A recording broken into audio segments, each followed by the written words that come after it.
À l'aube des pourparlers de Genève entre le Maroc et le Polisario, Riyad adoube Rabat. À quelques semaines du début de nouvelles négociations entre Rabat et le Front Polisario à Genève, l'Arabie Saoudite s'est prononcée, le 15 octobre à l'ONU, pour la sauvegarde de l'intégrité territoriale du Maroc en défendant son plan d'autonomie du Sahara occidental, ressort-il d'une déclaration de son ambassadeur permanent à l'ONU.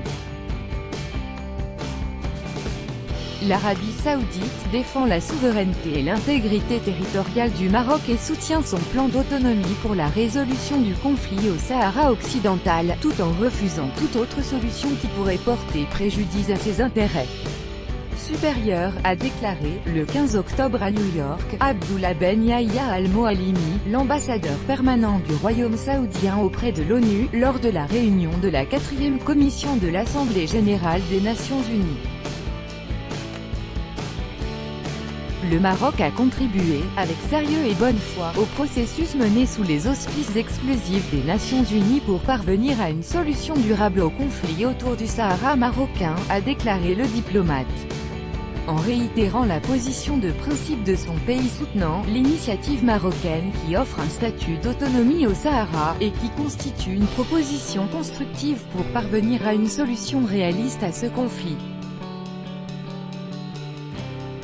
Évoquant le plan marocain pour la résolution du conflit au Sahara occidental, l'ambassadeur saoudien a souligné que Riyad considérait que l'initiative marocaine d'autonomie est une solution consensuelle conforme à la légalité internationale, à la Charte des Nations Unies et aux résolutions du Conseil de sécurité et de l'Assemblée générale, tout en répondant au droit à l'autodétermination. Dans ce cadre, s'exprimant sur la politique économique et sociale menée par le royaume chérifien sur le territoire sahraoui dans le but de créer les conditions nécessaires à l'application de son plan, M. Ben Yahya Al-Moalimi a salué les efforts entrepris par le Maroc pour la réalisation du développement économique et social dans la région du Sahara, les acquis concrets du Royaume dans le domaine des droits de l'homme, sa coopération avec le Haut-Commissariat aux droits de l'homme ainsi que son interaction positive avec les mécanismes spéciaux du Conseil des droits de l'homme. En conclusion, l'ambassadeur saoudien a invité toutes les parties du conflit à privilégier le dialogue et la coopération afin de parvenir à une solution politique négociée au conflit.